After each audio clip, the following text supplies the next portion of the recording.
A sala de conferências parecia um verdadeiro tribunal corporativo. Estava impecável.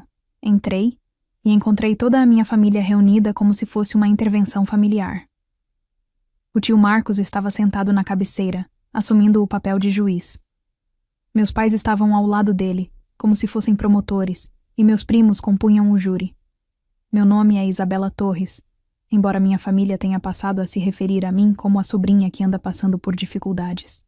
Aos 28 anos, eu era vista como a decepção da família por ter decidido construir uma empresa de tecnologia em vez de seguir o caminho tradicional deles no direito, na medicina ou nas finanças. Isabela, obrigada por vir, disse o tio Marcos, indicando a única cadeira posicionada de frente para todos. O escritório de esquina dele tinha vista para o centro da cidade, com vidro e aço por todos os lados, um símbolo do sucesso que construiu com a Torres & Associates, o escritório da família. Sentei-me, percebendo como me colocaram ali, como se eu fosse uma ré, aguardando o julgamento. Meu telefone estava sobre a mesa ao meu lado, com a tela virada para cima e o volume no máximo, como sempre deixo para chamadas de trabalho. Em 3 horas, eu teria uma reunião com investidores. Em 6 horas, o maior anúncio da minha carreira seria feito. Mas eles olharam para minhas roupas casuais e presumiram que eu estava em crise. Chamamos você aqui porque estamos preocupados, começou minha mãe, Helena, com as mãos perfeitamente cuidadas entrelaçadas, como se estivesse prestes a dar uma notícia difícil. Sobre a sua startup, sobre o seu futuro, sobre essas decisões arriscadas que você vem tomando. Meu pai, Carlos, concordou com expressão séria. Filha, fomos pacientes. Entendemos que você queria explorar essa fase tecnológica, mas está na hora de encarar a realidade. Fase tecnológica? Era assim que eles definiam a Quantum Dynamics, a empresa de inteligência artificial que fundei há 4 anos. Eles me viram trabalhando em cafeterias e imaginaram que eu estava brincando de empreender enquanto gastava minhas economias. Meu primo David se inclinou para a frente, com o anel de Harvard Law refletindo a luz da tarde. Os números não mentem, Isabela. Pequenas startups de tecnologia têm uma taxa de falência de 90%. Não é pessoal, são apenas estatísticas. E o mercado está saturado, acrescentou minha prima Maria, recém-formada no MBA. Empresas de IA estão surgindo aos montes hoje em dia. Sem apoio ou conexões fortes, é quase impossível se destacar. Se ao menos soubessem que a Quantum Dynamics havia revolucionado discretamente o aprendizado de máquina para 3 das maiores empresas de tecnologia do mundo. Mas eles ouviam inteligência artificial e pensavam que eu estava criando chatbots no meu apartamento. O tio Marcos se levantou, assumindo ainda mais seu papel de juiz. Marcamos esta reunião porque, às vezes, é preciso encarar a realidade. Sua startup claramente não está dando certo e é hora de parar de insistir. A ironia seria até engraçada, se não fosse tão dolorosa. A família que sempre valorizou lógica e evidências nunca entendeu de verdade a dimensão do que eu estava construindo. Eles me viram recusar propostas de emprego e imaginaram que eu estava desesperada. Conversei com o juiz Harrison sobre uma vaga de assistente, continuou o tio Marcos.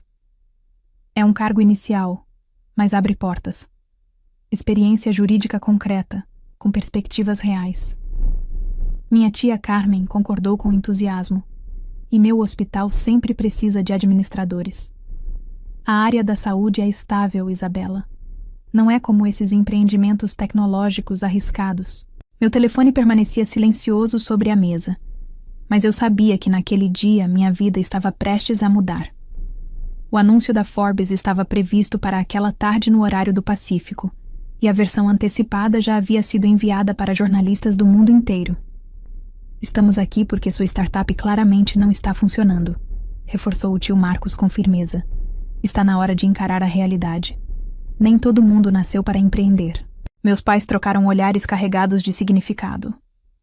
Mamãe enxugou os olhos com um lenço que claramente já estava preparado. Já conversamos sobre isso em família, disse meu pai em tom mais baixo. Estamos prontos para ajudar você a voltar para uma carreira mais segura. Podemos pagar seu aluguel por alguns meses enquanto você se reorganiza.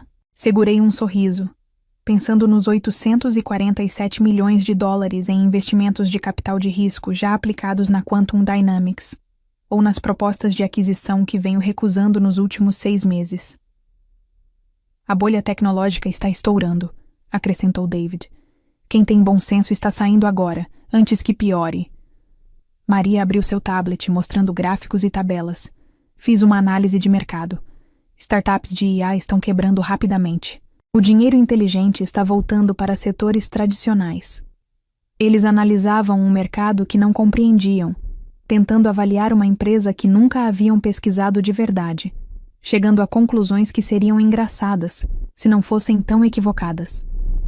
Isabela, disse o tio Marcos, sentando-se novamente e se inclinando para a frente com uma sinceridade claramente ensaiada. Nós te amamos. É por isso que estamos fazendo isso. Às vezes, a família precisa intervir quando alguém não consegue enxergar a própria situação com clareza. Meu telefone tocou. O som agudo cortou o ambiente como uma lâmina. Todos se viraram para olhar o aparelho vibrando sobre a mesa de mogno.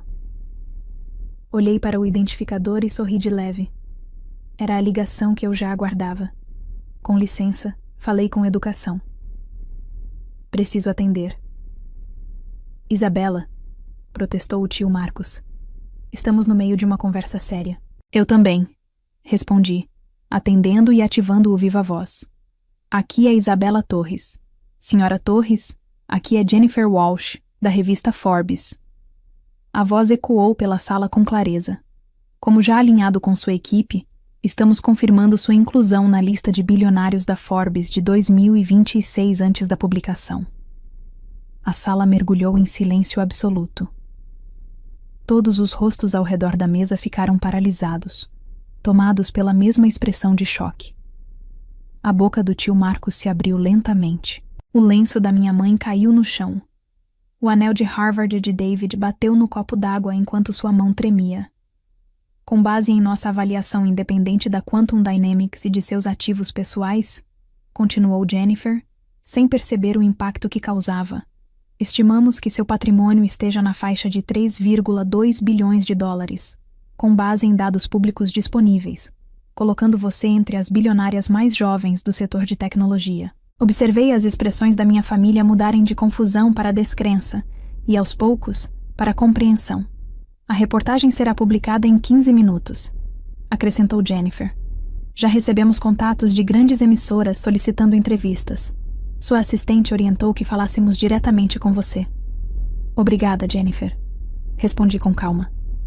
Minha equipe de comunicação enviará as fotos oficiais e os materiais necessários dentro de 1 hora. Perfeito. E, senhora Torres, nossos leitores estão especialmente interessados na exclusividade sobre sua descoberta na área de IA. Só as aplicações para veículos autônomos já têm potencial para transformar setores inteiros. A tecnologia fala por si, respondi, observando o tio Marcos se segurar na mesa como se tudo ao seu redor estivesse desmoronando. Agradeço a Forbes pelo reconhecimento do potencial, respondi. Claro.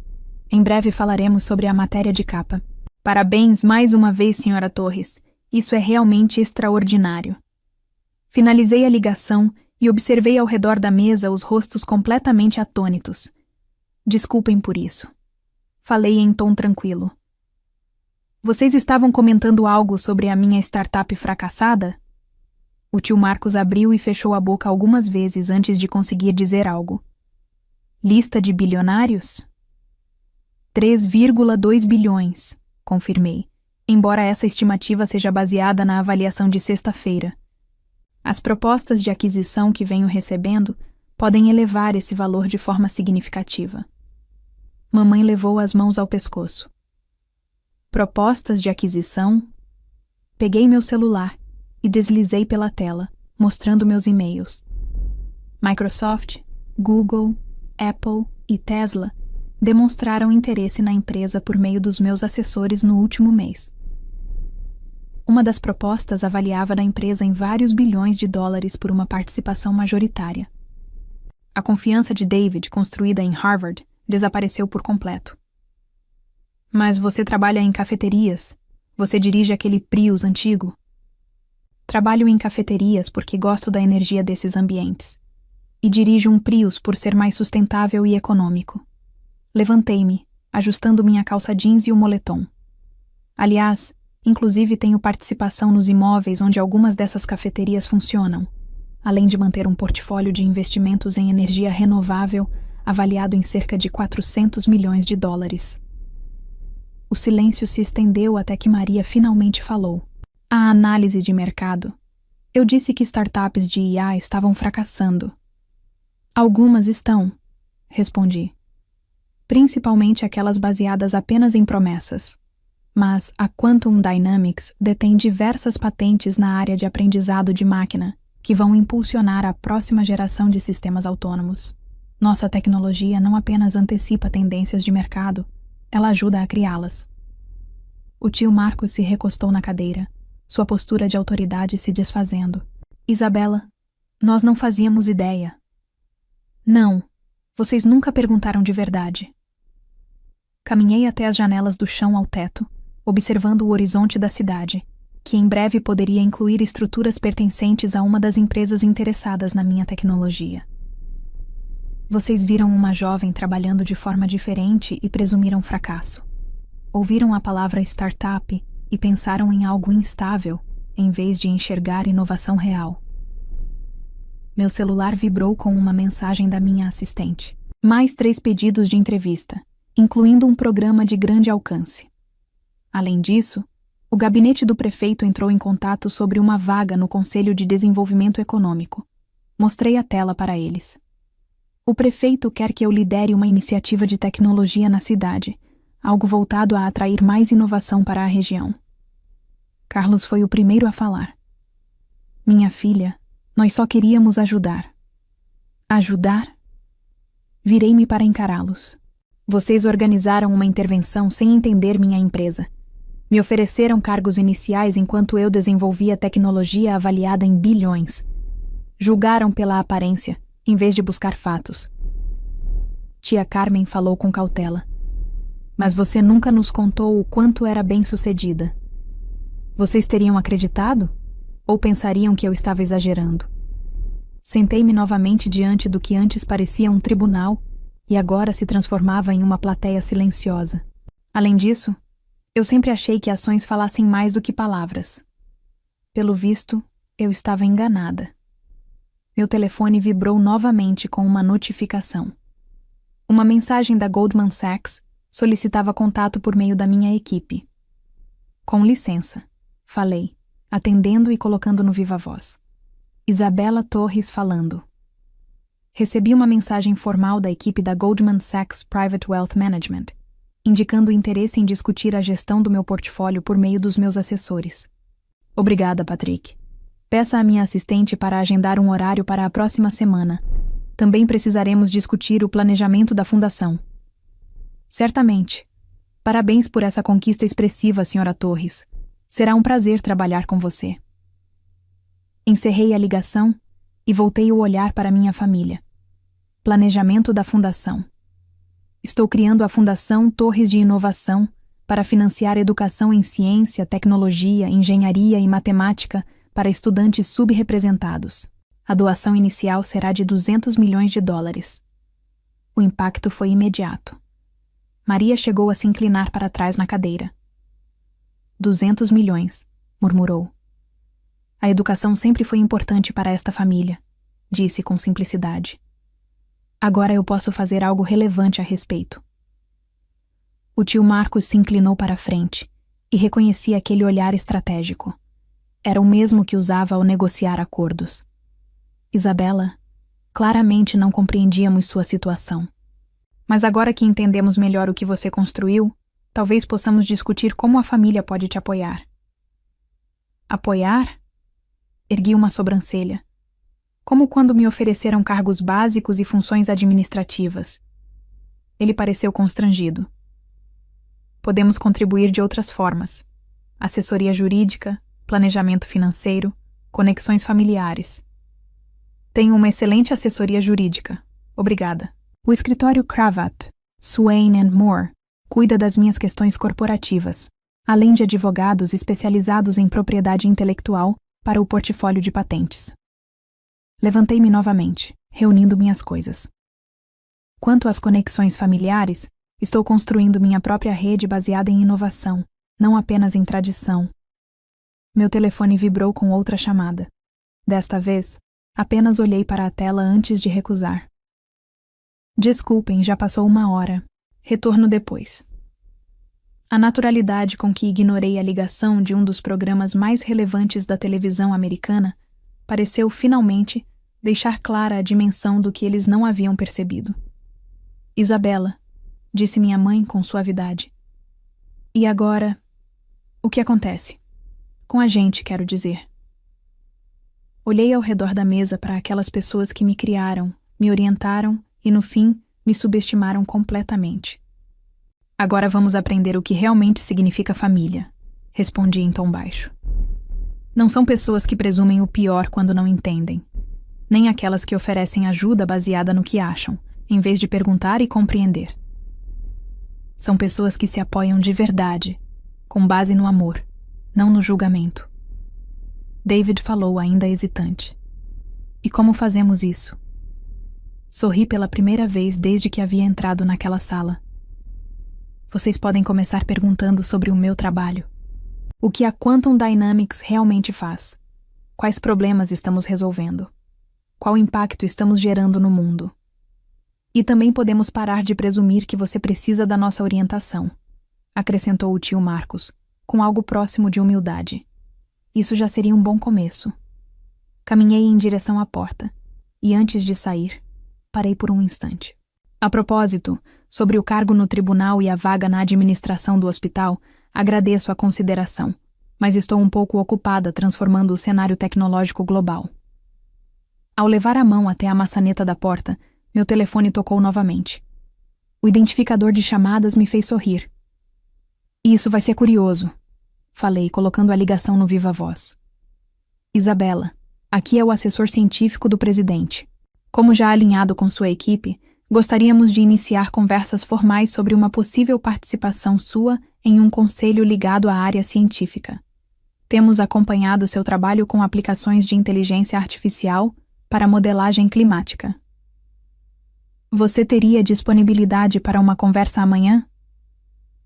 Olhei mais uma vez para os rostos surpresos da minha família. Vou checar minha agenda e retorno.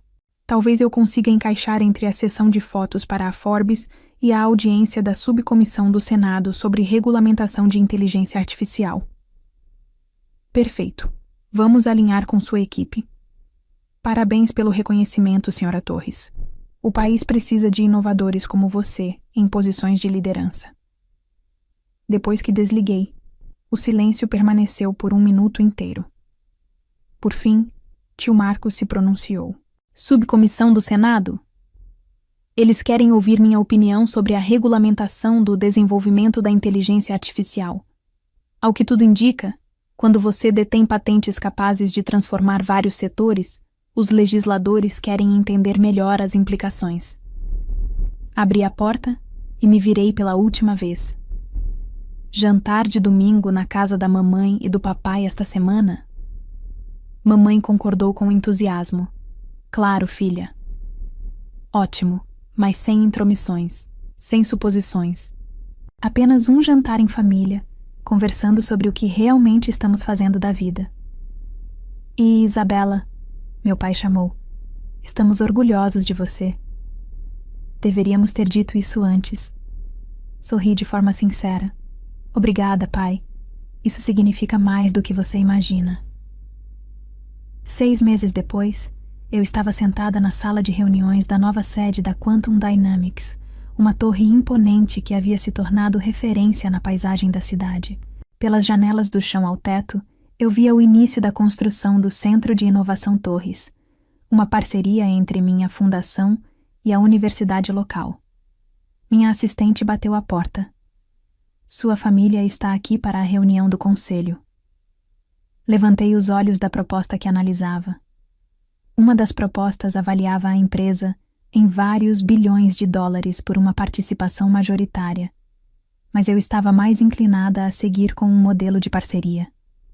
Mais impacto, mais controle e mais liberdade. Pode deixá-los entrar. Tio Marcos entrou primeiro, com uma pasta de advogado nas mãos, mas com uma postura bem menos rígida do que 6 meses antes. Em seguida vieram David e Maria, que agora faziam parte das minhas equipes jurídica e estratégica, respectivamente. Mamãe e papai fecharam o grupo, sorrindo como pais orgulhosos em uma formatura. Como estão os preparativos? Perguntou mamãe, sentando-se ao meu lado. A audiência no Senado foi bem? 3 comissões querem adotar nossas recomendações para o marco regulatório. Mostrei a cobertura na tela da sala. E a Fundação liberou ontem a primeira rodada de bolsas. 200 alunos vão iniciar programas nas áreas de ciência, tecnologia, engenharia e matemática neste semestre. David se inclinou, realmente interessado. E a parceria para veículos autônomos? Assinada hoje de manhã. Tesla, Ford e Toyota estão licenciando nossos algoritmos principais. Os primeiros carros totalmente autônomos devem chegar ao mercado em 18 meses. Maria sorriu. A análise de mercado que fiz há 6 meses envelheceu bem, não foi? Como leite, respondi rindo. Mas você aprendeu a pesquisar melhor os setores antes de analisá-los. Tio Marcos abriu a pasta e retirou um contrato volumoso. Os estatutos da Fundação estão prontos para sua análise. Preciso dizer que estruturar legalmente doações anuais de 500 milhões de dólares é extremamente complexo. Mas vale a pena, acrescentou meu pai. Quando vejo os bolsistas, entendo o motivo de tudo isso. Meu celular vibrou com uma notificação conhecida. Outro alerta da Forbes, desta vez sobre a lista 40 abaixo de 40, na qual eu também havia sido incluída. Mostrei a tela para eles.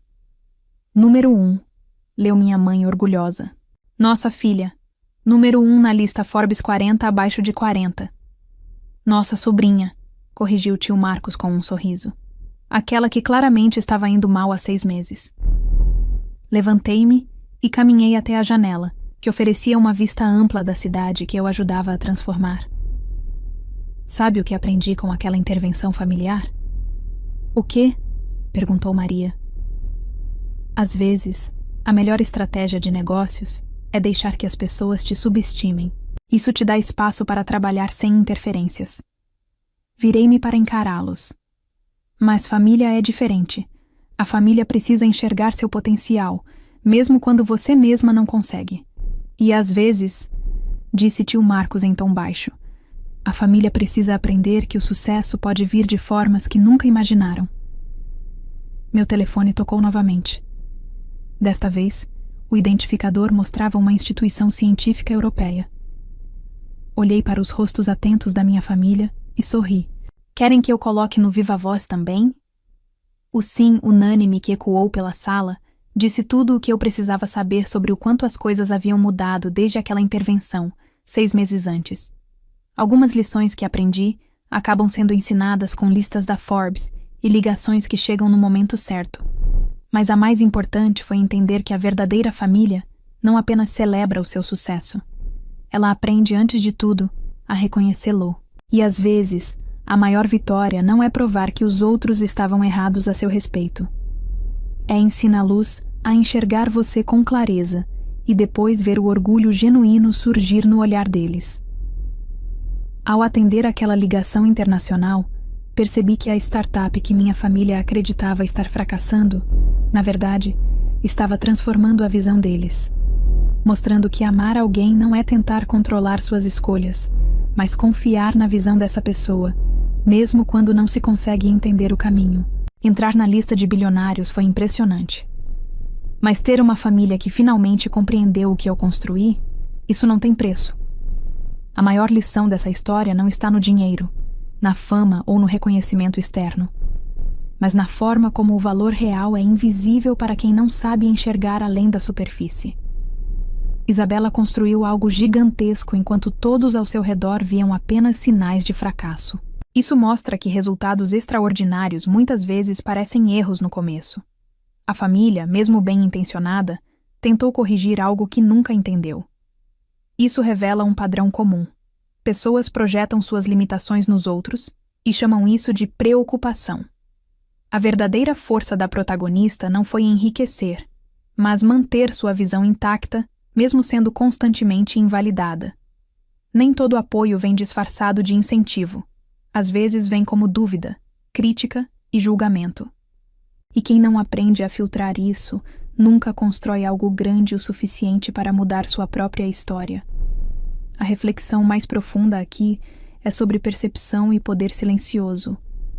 Isabela nunca precisou levantar a voz, discutir ou provar nada diretamente. Ela simplesmente deixou a realidade se revelar no momento certo. Isso é domínio emocional e estratégico. Enquanto sua família buscava controle através de argumentos e pressão, ela exercia controle através da paciência e da certeza. Existe uma diferença brutal entre quem precisa convencer e quem apenas espera os fatos falarem. Essa história expõe um conflito invisível. Nem sempre quem parece perdido está errado, e nem sempre quem parece certo tem visão. Quantas vezes julgamos alguém com base em sinais superficiais? Quantas vezes confundimos caminhos diferentes com fracasso? No fim, a maior virada não foi financeira, foi psicológica. Foi o momento em que todos perceberam que estavam olhando para alguém muito maior do que eram capazes de compreender. Agora me diz, quem errou mais? A família por julgar sem entender, ou a Isabela por nunca revelar o que estava construindo? E, se você estivesse no lugar dela, teria revelado sua realidade antes? Ou deixaria que todos continuassem te subestimando até ser tarde demais? Escreve aqui nos comentários. Eu quero muito saber. E não esquece, deixa também o seu comentário com uma classificação de 1 a 10, para mostrar o quanto você gostou, porque assim eu consigo trazer mais vídeos que sejam interessantes para você. E se essa história te fez pensar diferente, já deixa o like e se inscreve no canal, porque aqui você não assiste só histórias. Você aprende a enxergar o jogo por trás delas. A primeira vez que percebi que alguma coisa estava errada dentro da Ether Corp não foi por causa de um escândalo. Nem de dinheiro desaparecendo. Nem de executivos surtando em reuniões. Foi porque uma mulher simplesmente deixou de existir. O nome dela era Natalie Brooks, analista sênior do RH executivo. Inteligente, organizada, o tipo de funcionária que sabia mais sobre aquela empresa do que metade da diretoria.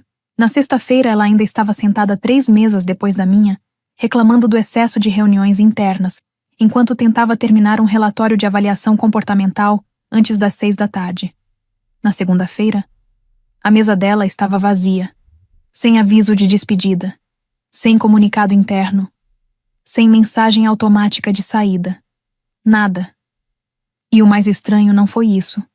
Foi perceber que ninguém comentava sobre ela. Num prédio com mais de 4.000 funcionários, fofocas viajavam mais rápido que e-mails corporativos. Pessoas comentavam divórcios, promoções, crises nervosas no banheiro do 10º andar e até quem tinha sido visto chorando no estacionamento depois da meia-noite. Mas Natalie desapareceu da empresa como se alguém tivesse apertado delete na existência dela.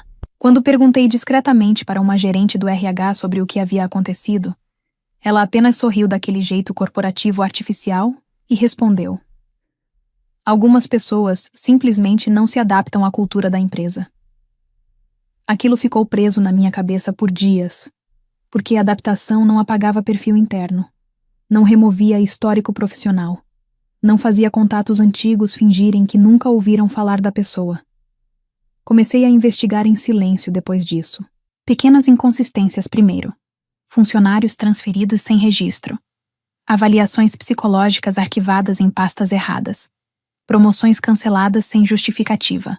Pessoas consideradas difíceis desaparecendo lentamente dos projetos importantes até pedirem demissão meses depois. Era sutil, limpo, quase elegante. E talvez eu nunca tivesse conectado tudo se não tivesse encontrado aquele relatório escondido no sistema interno às 2h40 da manhã, numa terça-feira chuvosa. Classificação: risco corporativo moderado. Nome: Natalie Brooks. Abaixo do nome dela existia apenas uma frase: Realocação recomendada antes do próximo trimestre. Meu estômago afundou devagar enquanto a chuva escorria pelos vidros do prédio vazio. Porque naquele instante eu entendi uma coisa horrível. A Aether Corp não estava apenas demitindo pessoas inconvenientes. Ela estava removendo elas silenciosamente da própria estrutura da empresa. Fui convocada para uma reunião de emergência.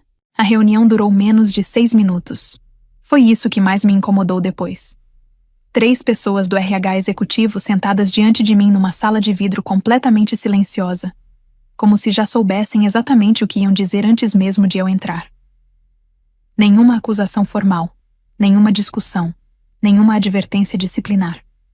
Apenas frases cuidadosamente ensaiadas sobre reestruturação organizacional e realocação estratégica de talentos internos. A mulher sentada no centro da mesa nem tentou fingir empatia. Linda Mercer, diretora de RH executivo da Aether Corp. Elegante, impecavelmente calma. O tipo de pessoa que sorria sem mover os olhos. Ela deslizou um novo crachá preto sobre a mesa na minha direção, enquanto falava num tom quase mecânico. Você começará suas atividades no novo departamento imediatamente.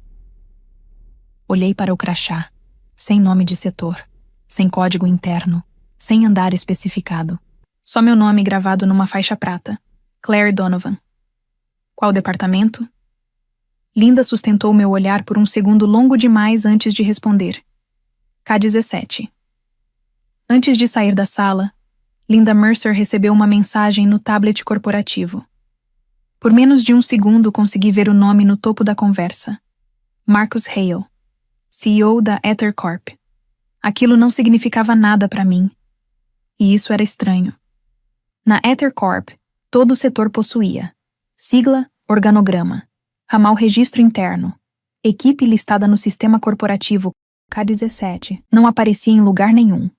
Tentei procurar pelo setor ainda na sala usando o tablet corporativo preso à mesa. Nada.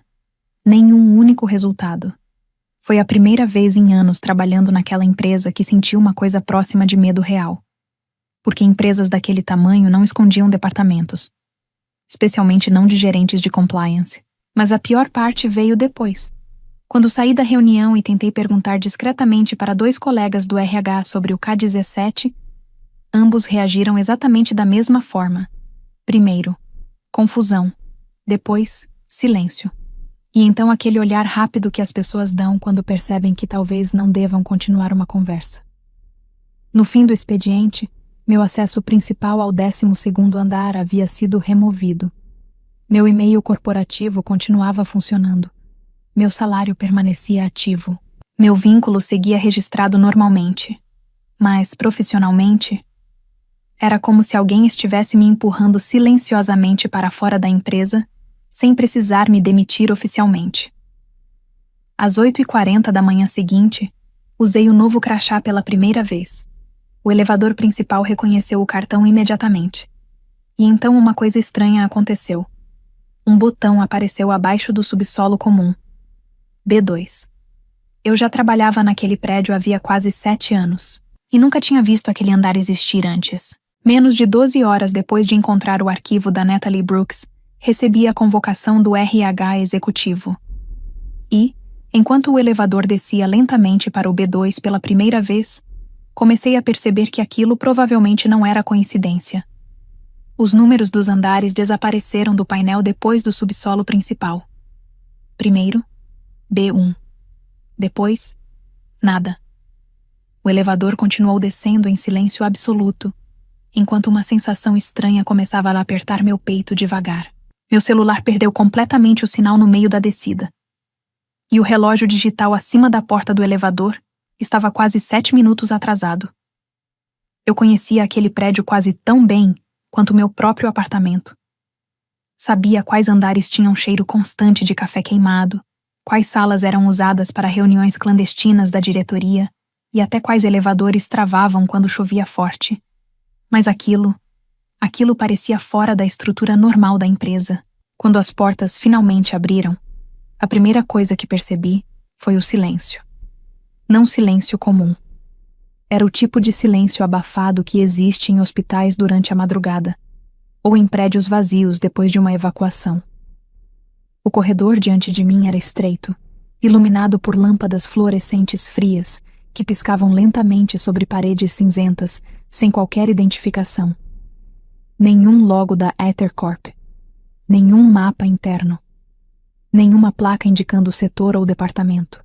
Só um corredor comprido terminando numa porta preta fosca marcada discretamente com K17. Meu crachá liberou a entrada imediatamente. E foi aí que o desconforto piorou. Porque o departamento não parecia abandonado. Parecia removido. As mesas eram antigas demais comparadas ao resto da empresa. Computadores grossos e silenciosos ocupavam estações vazias cobertas por uma camada fina de poeira recente, como se alguém ainda limpasse o ambiente regularmente apesar de ninguém trabalhar ali oficialmente. Algumas gavetas estavam abertas. Pastas empilhadas ocupavam armários metálicos sem etiquetas. E em vários pontos do teto, consegui ver marcas claras onde câmeras haviam sido removidas há pouco tempo.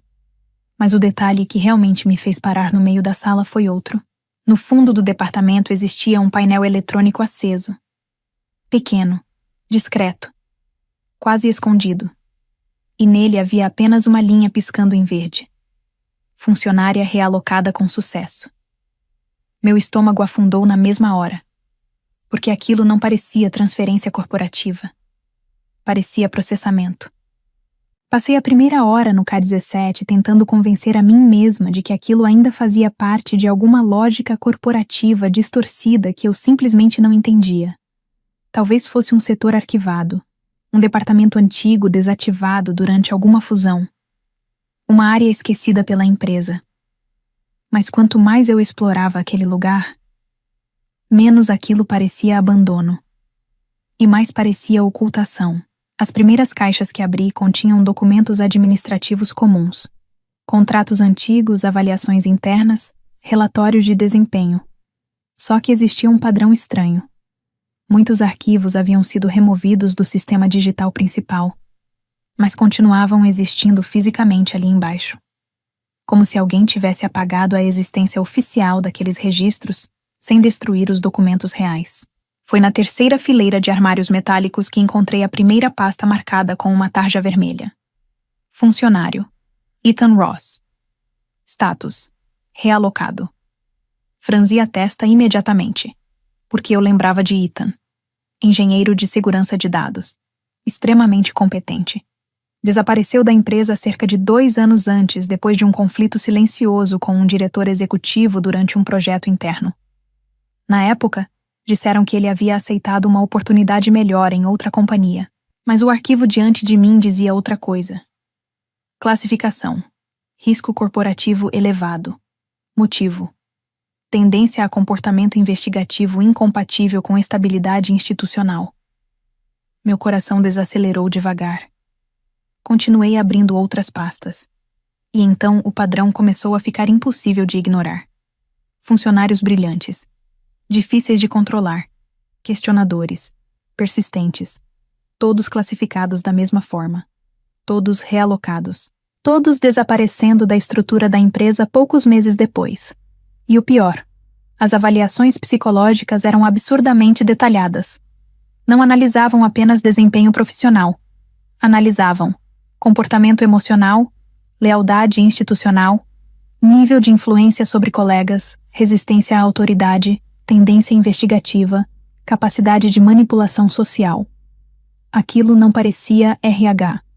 Parecia vigilância comportamental corporativa. Continuei folheando os arquivos, enquanto uma sensação crescente de desconforto apertava meu estômago. Então, encontrei um detalhe que quase fez minhas mãos travarem. Vários arquivos possuíam pequenas observações manuscritas no canto inferior das páginas. Sempre a mesma letra. Sempre a mesma frase. Monitoramento recomendado antes da realocação. A chuva começou a bater forte contra alguma tubulação distante do subsolo naquele instante.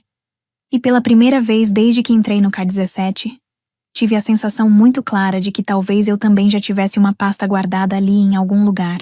Na manhã seguinte, a primeira coisa que percebi foi que uma das gavetas estava aberta. Eu tinha certeza absoluta de que havia fechado todas antes de sair. Fiquei parada no meio do K-17, observando o corredor silencioso, enquanto as luzes fluorescentes zumbiam baixo sobre minha cabeça. Durante alguns segundos tentei racionalizar aquilo de todas as formas possíveis. Talvez eu estivesse cansada. Talvez tivesse esquecido. Talvez o desconforto daquele lugar estivesse começando a afetar minha percepção. Então vi a pasta. Ela não estava mais onde eu a havia deixado. Na noite anterior, o arquivo de Ethan Ross permanecia sobre a terceira mesa da esquerda, separado das outras pastas vermelhas porque eu pretendia continuar analisando os relatórios mais tarde. Agora ele havia reaparecido exatamente no lugar original dentro do armário metálico. Como se alguém tivesse organizado tudo enquanto eu estava fora. Meu estômago apertou devagar. Porque aquilo significava uma de duas coisas. Ou eu estava perdendo o controle, ou alguém ainda acessava o K-17 regularmente. Passei o crachá novamente no painel interno tentando acessar os registros de entrada do departamento. Acesso negado. Aquilo não fazia sentido. Eu era literalmente a única funcionária registrada ali. Continuei explorando o setor mesmo assim. O ar parecia frio demais para um subsolo comum, e existia um cheiro metálico constante no ambiente, quase imperceptível no começo, mas impossível de ignorar depois de alguns minutos. O ambiente inteiro parecia diferente naquela manhã. Pequenos detalhes começaram a chamar a atenção de forma quase agressiva, depois que notei a gaveta aberta. Uma cadeira discretamente desalinhada no fundo da sala. Um monitor desligando sozinho quando passei perto. Marcas recentes de café no lixo metálico perto dos arquivos físicos. E então, o som. Muito baixo, metálico. Como uma gaveta sendo fechada lentamente em algum lugar distante do corredor atrás de mim. Meu corpo inteiro travou na mesma hora. O K-17 era grande demais para que eu enxergasse o final completo do arquivo central dali. As fileiras de armários criavam corredores estreitos e escuros entre as estantes antigas, formando pequenos pontos cegos por todo o departamento. Fiquei imóvel por alguns segundos, tentando ouvir novamente. Silêncio. Então meu computador acendeu sozinho. A tela preta piscou uma vez antes de revelar uma única notificação interna no centro do monitor. Funcionária, Claire Donovan. Nível de adaptação em avaliação. Eu não toquei no teclado. Não cliquei em nada. E o pior. Abaixo da mensagem existia uma linha pequena piscando lentamente. Comportamento investigativo detectado. Senti um frio atravessar meu peito naquele instante. Porque aquilo significava que eu não estava investigando o K-17 sozinha. O K-17 estava investigando de volta. Passei os 20 minutos seguintes tentando fingir racionalidade. Sentada diante da tela acesa do computador, observando aquela mensagem desaparecer lentamente como se nunca tivesse existido. Meu cérebro continuava procurando explicações aceitáveis, enquanto alguma coisa muito mais primitiva dentro de mim já entendia a verdade. Aquilo não era um departamento abandonado. Era um sistema ativo. E eu provavelmente tinha acabado de entrar nele oficialmente. Comecei a procurar meu nome quase sem perceber. Primeiro nos arquivos digitais antigos. Depois nas caixas físicas. Em seguida nos armários metálicos da parede norte do K-17, onde as pastas vermelhas pareciam organizadas por algum tipo de classificação interna impossível de entender completamente. Risco moderado. Risco elevado. Realocação prioritária. A cada pasta aberta, meu desconforto aumentava. Alguns funcionários haviam sido monitorados durante anos, antes de desaparecerem da estrutura da empresa.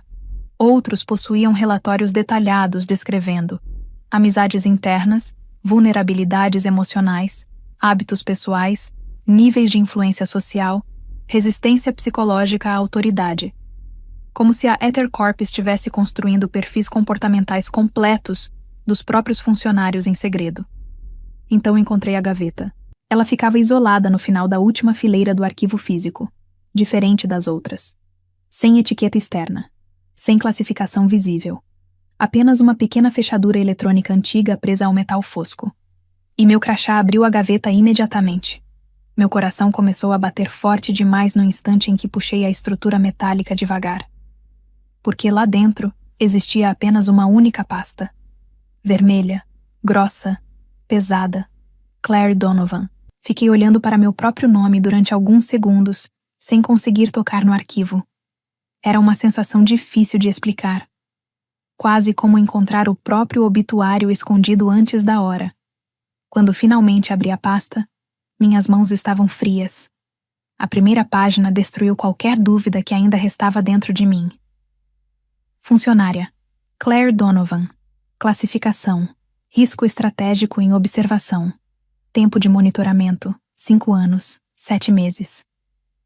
Meu estômago afundou violentamente. 5 anos.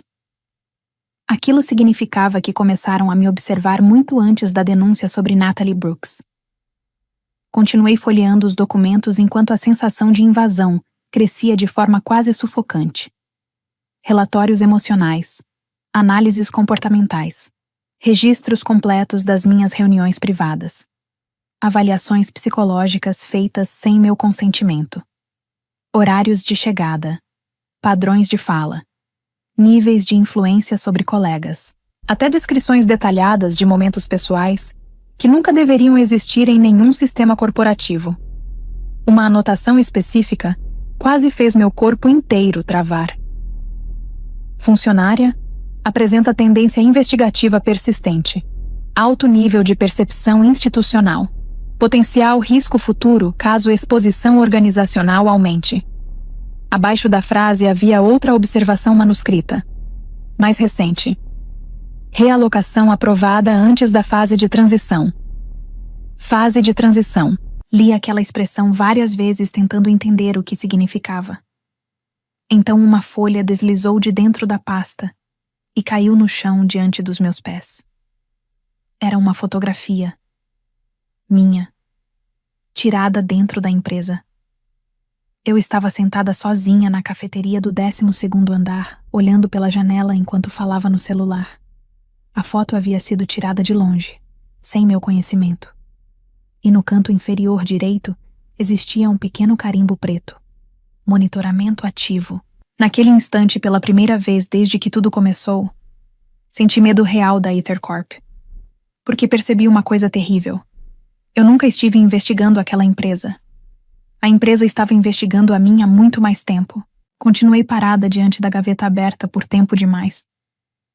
A fotografia ainda estava no chão perto dos meus pés, enquanto eu tentava controlar a respiração devagar. O ar do K-17 parecia mais frio naquele momento, mais pesado, como se o departamento inteiro tivesse mudado depois que encontrei aquela pasta. Ou talvez eu tivesse mudado. Voltei a folhear meu arquivo tentando entender até onde aquilo ia. Os relatórios ficavam progressivamente mais detalhados conforme os anos avançavam. No começo, avaliações profissionais comuns. Depois, análises emocionais. Mais tarde, monitoramento comportamental completo. E então encontrei uma página recente datada apenas 3 dias antes da minha realocação. Observação interna. Funcionária demonstra aumento significativo de atividade investigativa relacionada a processos de adaptação institucional. Recomendação: antecipar fase de isolamento antes da transição corporativa. Meu peito apertou imediatamente. Aquilo não era linguagem de RH, era linguagem de contenção. Continuei lendo enquanto um desconforto crescente começava a subir pela minha nuca. Então percebi uma coisa estranha. A última página da pasta estava vazia. Completamente vazia. Exceto por um cursor piscando lentamente no canto inferior da folha digital, exibida no monitor ao lado do arquivo físico. Fiquei imóvel, porque eu tinha certeza absoluta de que aquela página não estava aberta antes. E então, uma nova linha apareceu diante dos meus olhos, em tempo real. Funcionária apresenta sinais elevados de paranoia após exposição parcial ao arquivo. Meu sangue gelou. Dei um passo para trás tão rápido que bati na mesa metálica atrás de mim. A linha seguinte começou a surgir lentamente na tela. Resposta emocional consistente com perfis anteriores classificados como... Por um instante, considerei a possibilidade de estar enlouquecendo, porque nenhuma empresa deveria conseguir prever minhas reações daquele jeito. A frase parou no meio, como se alguém estivesse digitando do outro lado. Meu coração começou a bater violentamente enquanto eu olhava ao redor do K-17 tentando encontrar câmeras, sensores, qualquer coisa observando meus movimentos naquele instante. Silêncio. Só o zumbido baixo das lâmpadas fluorescentes. Então outra frase apareceu. Comportamento investigativo permanece ativo apesar da realocação. Senti um frio atravessar meu corpo inteiro, porque aquilo significava que alguém estava me observando agora. Não através de relatórios antigos. Não por arquivos esquecidos, em tempo real. Lentamente olhei para cima. E foi aí que percebi o pequeno ponto vermelho aceso no canto superior da sala. Uma câmera. Nova. Instalada exatamente acima da fileira onde meu arquivo estava guardado. Meu estômago afundou violentamente, porque eu lembrava perfeitamente. Ontem, aquele suporte estava vazio, e então, o computador emitiu um som baixo. Uma nova notificação surgiu no monitor. Status de adaptação. Incompleto. Abaixo dela, havia apenas uma pergunta. Claire Donovan, você pretende colaborar? Fiquei olhando para aquela frase sem conseguir respirar direito. Porque pela primeira vez desde que desci ao B2, tive a sensação clara de que talvez nunca mais fosse conseguir sair completamente daquele lugar. Demorei alguns minutos até conseguir me mover novamente. A pergunta ainda permanecia aberta no monitor. Claire Donovan, você pretende colaborar? Não respondi. Nem sabia exatamente com quem estaria falando se respondesse. Em vez disso, comecei a procurar freneticamente por qualquer coisa que explicasse o que realmente era o K-17. Porque naquele ponto, uma coisa já estava clara. Aquilo não era apenas um departamento clandestino. Era parte de alguma operação muito maior. Continuei vasculhando os arquivos físicos, enquanto tentava ignorar a sensação sufocante da câmera recém-instalada, observando cada movimento meu. No fundo da última estante metálica, encontrei uma caixa preta sem identificação externa. Diferente das outras, ela possuía cadeado físico em vez de trava eletrônica. O cadeado já estava aberto. Aquilo me assustou mais do que se estivesse fechado. Dentro da caixa existiam apenas 3 pastas: transição, fusão, continuidade operacional. Meu coração começou a bater mais forte enquanto eu abria a primeira. As páginas estavam marcadas com selos internos da diretoria executiva da Ether Corp e referências constantes a uma fusão bilionária que seria anunciada publicamente dentro de poucas semanas. Oficialmente, o acordo transformaria a empresa numa das maiores plataformas de segurança de dados corporativos do mundo. Mas os documentos internos revelavam outra coisa. A fusão não serviria apenas para a expansão. Ela serviria para a limpeza institucional. Senti um frio percorrer minha nuca enquanto continuava lendo. Todos os departamentos antigos seriam reorganizados, sistemas internos substituídos, servidores apagados, arquivos físicos destruídos. Funcionários incompatíveis com a nova estrutura seriam removidos silenciosamente antes da transição completa. E então encontrei uma frase destacada em vermelho no centro de um dos relatórios. K-17 deverá ser encerrado permanentemente após conclusão da fase de adaptação e neutralização dos riscos estratégicos restantes. Neutralização. Meu estômago afundou violentamente. Aquilo não era linguagem corporativa normal. A assinatura final dos protocolos de neutralização vinha diretamente do gabinete do CEO. Continuei folheando os documentos com as mãos frias. As páginas seguintes descreviam protocolos internos de realocação profissional, destruição reputacional silenciosa e monitoramento contínuo de funcionários considerados potencialmente perigosos para a estabilidade institucional da empresa. Mas o pior estava no final da pasta. Uma lista. Curta. 7 nomes. Todos marcados como risco estratégico pendente. Meu nome estava lá. Claire Donovan. Abaixo dele existia uma observação recente. Transferência concluída. Avaliação final em andamento antes da transição. Meu corpo inteiro ficou gelado, porque finalmente entendi o que o K-17 realmente era. Não um arquivo morto, não um departamento esquecido, mas uma espécie de zona de contenção corporativa. Um lugar onde funcionários problemáticos eram enviados antes de serem apagados silenciosamente da estrutura da empresa. E então percebi outra coisa horrível. Natalie Brooks também estava naquela lista, mas ao lado do nome dela, havia apenas uma palavra: concluído. Meu cérebro entrou em modo automático depois disso. Natalie Brooks. Concluído. A palavra continuava ecoando dentro da minha cabeça enquanto eu observava aquela lista curta de nomes marcados como riscos estratégicos pendentes. Pela primeira vez desde que desci ao B2, parei de pensar como gerente de compliance e comecei a pensar como alguém tentando sobreviver. Se a fusão apagaria o K-17 permanentemente, então aqueles arquivos eram provavelmente a única prova restante de que tudo aquilo existia. Peguei meu notebook corporativo e conectei discretamente um pequeno drive externo na lateral da máquina. Minhas mãos tremiam enquanto começava a copiar os diretórios internos do departamento. Avaliações psicológicas, listas de realocação, protocolos de neutralização, relatórios executivos, registros de monitoramento. A barra de transferência avançava lentamente na tela. 12%. 18%. 24%. Então o primeiro arquivo desapareceu.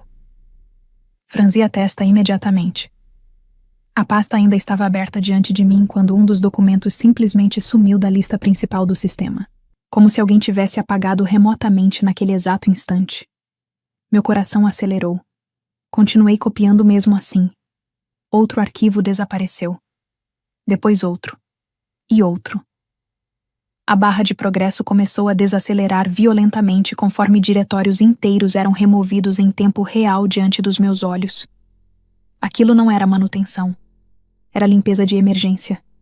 Senti um frio subir pela minha espinha enquanto olhava ao redor do K-17 vazio.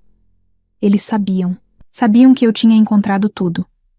Abri rapidamente a pasta física da fusão, tentando fotografar os documentos mais importantes, antes que desaparecessem também. Meu celular registrava página após página, enquanto o silêncio pesado do subsolo parecia ficar mais sufocante a cada minuto. Então as luzes piscaram. O zumbido elétrico do K-17 ficou mais forte naquele instante, como se o próprio departamento estivesse reagindo ao apagamento dos arquivos. Uma vez, duas, e todos os monitores do K-17 desligaram simultaneamente. O departamento mergulhou num silêncio absoluto por quase 3 segundos antes das telas voltarem lentamente.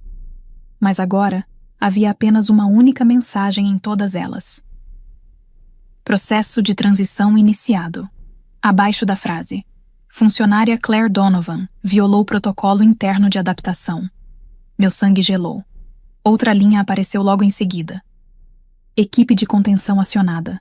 Equipe de contenção. Meu corpo inteiro travou, porque aquilo significava que o K-17 não era apenas um sistema de observação. Existiam pessoas operando aquilo ativamente, e talvez elas já estivessem vindo me procurar naquele instante. Então, ouvi o elevador, muito distante. O som metálico das portas se abrindo lentamente no corredor principal do B2. E passos, calmos, controlados, vindo na direção do K-17. Os passos continuaram se aproximando lentamente pelo corredor do B2. Sem pressa, sem hesitação. O som ecoava entre os armários metálicos do K-17 de um jeito quase calculado, como se quem estivesse vindo já soubesse exatamente onde eu estava. Meu corpo inteiro estava tenso naquele ponto. Segurei o drive externo no bolso do casaco, enquanto observava a entrada do departamento, tentando decidir se corria, se me escondia, ou se simplesmente aceitava que provavelmente já era tarde demais. Então a silhueta apareceu no corredor, e meu cérebro demorou alguns segundos para processar o que estava vendo. Porque não era segurança corporativa. Não era alguém do RH. Não era nenhum executivo da Ether Corp. Era Natalie Brooks. Por um instante achei que estivesse olhando para alguma espécie de alucinação criada pelo estresse. Ela parecia mais magra do que eu lembrava, com olheiras profundas, e o cabelo preso de qualquer jeito, como alguém que havia parado de dormir direito fazia muito tempo. Mas era ela. Sem dúvida nenhuma. Natalie parou na entrada do K-17, observando as telas acesas ao redor, antes de olhar diretamente para mim. E a primeira coisa que ela disse destruiu completamente qualquer sensação de realidade que ainda restava naquele lugar. Você demorou mais do que eu imaginei para encontrar sua pasta. Meu coração disparou violentamente. Natalie, o que está acontecendo? Ela soltou uma risada curta. Não de humor, de cansaço. Então entrou no departamento e puxou uma das cadeiras metálicas devagar, como alguém acostumado demais com aquele lugar. Foi aí que percebi outra coisa estranha. Ela sabia exatamente onde tudo estava. Você precisa sair daqui antes da equipe de contenção chegar. Ela disse em voz baixa enquanto começava a desligar alguns monitores manualmente.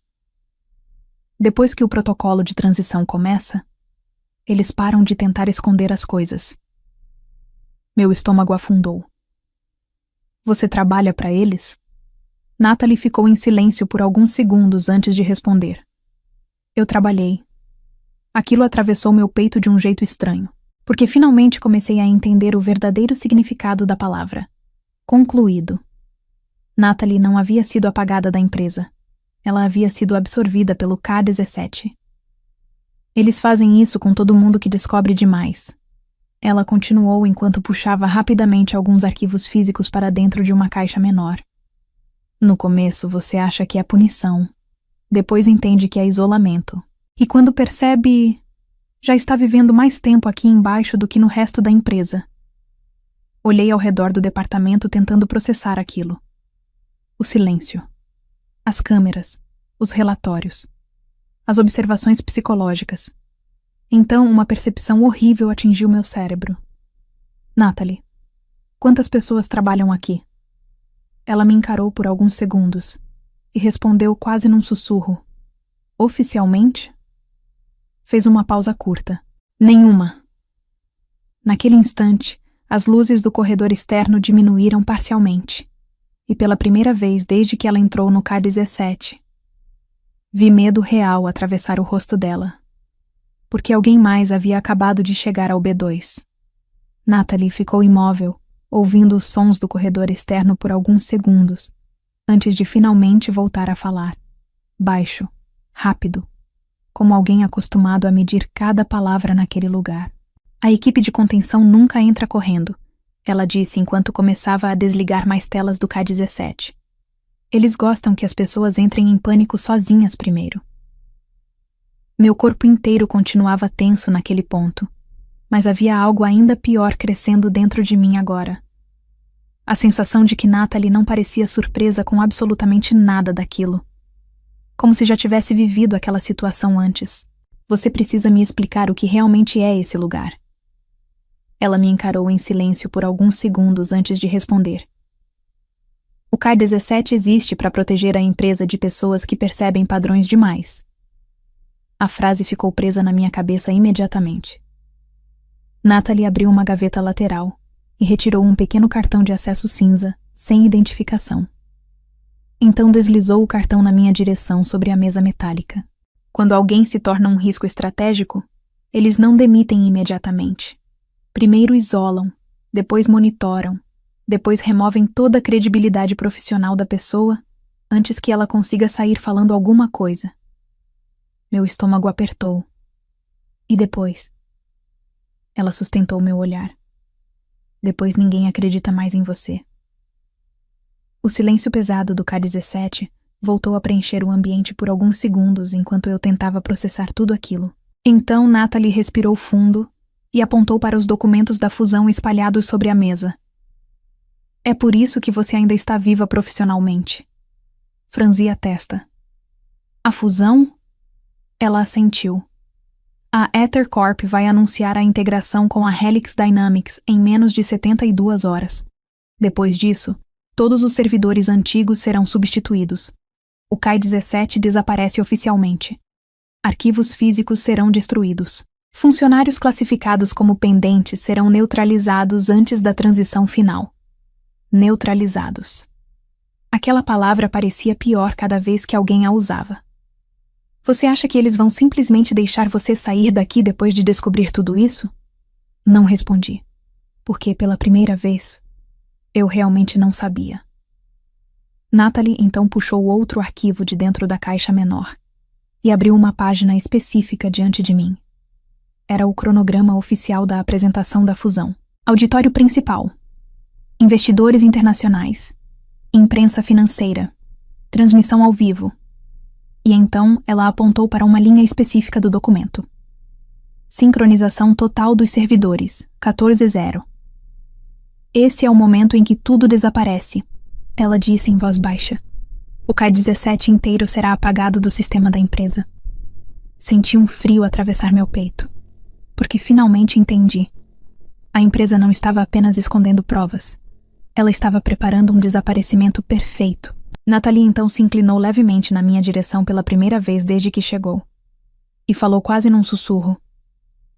Existe só uma maneira de destruir o K-17. Meu coração desacelerou. Como? Ela sustentou meu olhar por alguns segundos. Você precisa expor tudo antes da sincronização.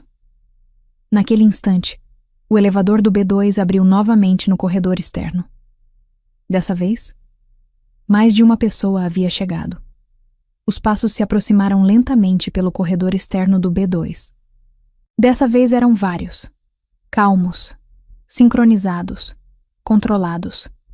Natalie não se moveu. Aquilo me assustou mais do que os próprios passos.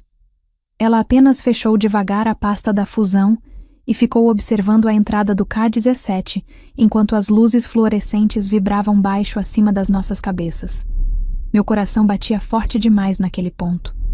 Segurei o drive externo no bolso do casaco tentando controlar a respiração enquanto 3 pessoas surgiam lentamente no corredor principal. 2 homens, uma mulher. Todos usando roupas corporativas comuns, sem crachás visíveis, sem identificação. Mas o pior era a expressão deles. Calma demais, como pessoas acostumadas a entrar em salas onde os outros já perderam. O homem à frente parou na entrada do K-17 e olhou diretamente para mim. Só para mim. Claire Donovan. Ele disse num tom educado demais. Precisamos conversar sobre sua adaptação. Meu corpo inteiro travou, porque nenhum deles sequer olhou para Natalie. Ela estava literalmente sentada ao meu lado. O homem continuou falando normalmente. Você acessou materiais classificados sem autorização adequada. Silêncio. Natalie permaneceu imóvel. Os outros 2 começaram a caminhar lentamente pelo departamento, enquanto observavam os arquivos abertos sobre as mesas metálicas. Nenhuma reação ao vê-la, nenhum olhar, nenhuma mudança de comportamento. Como se ela simplesmente não estivesse ali. Um frio atravessou minha espinha. Olhei rapidamente para Natalie tentando entender o que estava acontecendo. Ela percebeu imediatamente. E então falou tão baixo que quase não consegui ouvir. Eu avisei. Meu estômago afundou. O homem voltou a sorrir daquele jeito corporativo perfeitamente vazio antes de continuar. O K-17 existe para ajudar funcionários em processo de adaptação institucional. Resistência apenas prolonga o desconforto. Aquilo não parecia conversa. Parecia condicionamento psicológico. Atrás dele, um dos agentes começou a recolher algumas das pastas vermelhas da mesa sem sequer olhar os nomes dos funcionários. Como alguém limpando resíduos depois de um acidente. Vocês fizeram pessoas desaparecerem. Falei antes que conseguisse me controlar. O homem finalmente inclinou levemente a cabeça. Não, Claire. Fez uma pausa curta. Apenas ajudamos certas pessoas a deixarem de causar instabilidade. Meu sangue gelou, porque ele realmente acreditava naquilo. Ou pior, havia repetido aquela frase tantas vezes que já não enxergava a diferença entre contenção e destruição. Então percebi uma coisa ainda mais perturbadora. O painel eletrônico do fundo da sala havia mudado novamente. Funcionária. Claire Donovan. Status. Transição em andamento. Abaixo disso, uma nova linha apareceu lentamente. Substituição de vínculo institucional iniciada. Meu coração disparou violentamente. Porque naquele instante, comecei a entender o que tinha acontecido com Natalie Brooks. Ela não havia desaparecido fisicamente da empresa. A Ether Corp havia apagado a existência profissional dela tão completamente que até os próprios funcionários do K-17 passaram a agir como se ela não existisse mais. E talvez, se eu permanecesse ali por tempo suficiente, o mesmo começasse a acontecer comigo. E pela primeira vez desde que desci ao B2, entendi que o maior medo dentro da Ether Corp nunca foi perder o emprego. Era continuar existindo, enquanto o mundo inteiro era convencido de que você nunca esteve ali. Então eu parei de resistir. Pelo menos foi isso que eles acharam. Baixei o olhar. Respirei devagar. Deixei que a equipe de contenção acreditasse que o medo finalmente tinha vencido.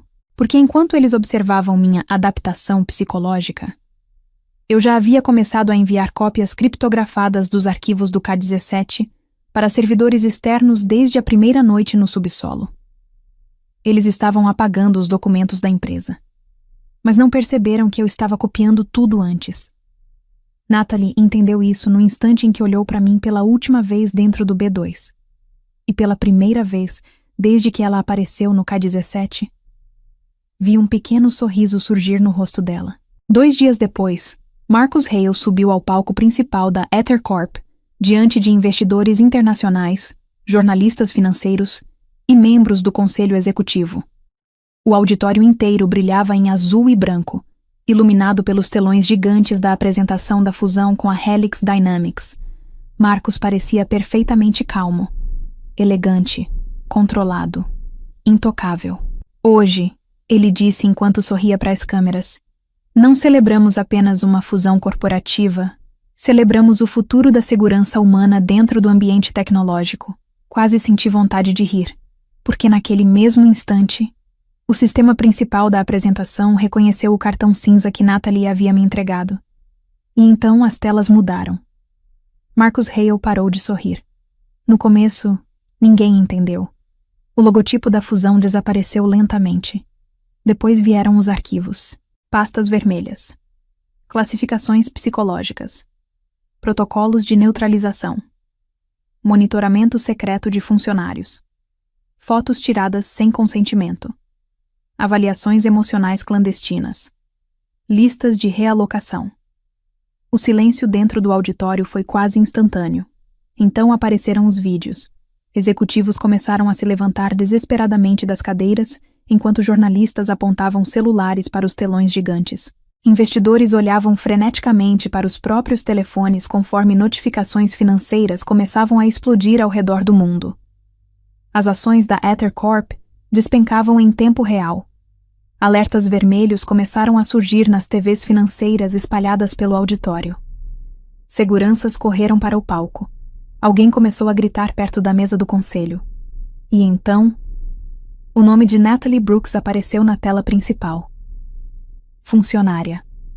Natalie Brooks. Status. Funcionária ativa. Classificação: concluído. O auditório inteiro congelou. Porque, oficialmente, Natalie Brooks havia desaparecido da empresa quase 1 ano antes. Vi pessoas começarem a se olhar em choque, enquanto outras puxavam rapidamente os próprios celulares, tentando encontrar antigos colegas que também haviam sumido silenciosamente da Ether Corp. Então, os arquivos seguintes começaram a aparecer. Centenas deles. Funcionários monitorados, carreiras destruídas, perfis psicológicos secretos, neutralizações institucionais. E no topo de todos os documentos, a mesma assinatura: Marcus Hale, CEO da Ether Corp. Foi nesse momento que o controle acabou. Executivos abandonavam o palco. Investidores deixavam o auditório. Jornalistas praticamente corriam atrás dos seguranças tentando gravar tudo. As notificações internas da empresa começaram a disparar automaticamente. Acesso bloqueado. Servidores comprometidos. Protocolos de emergência ativados. E pela primeira vez em anos, vi diretores da Ether Corp carregando caixas de papelão pelos corredores como funcionários comuns, tentando escapar de um prédio em chamas. Horas depois, órgãos reguladores já ocupavam os andares executivos da empresa. A fusão foi congelada. As contas corporativas começaram a ser investigadas.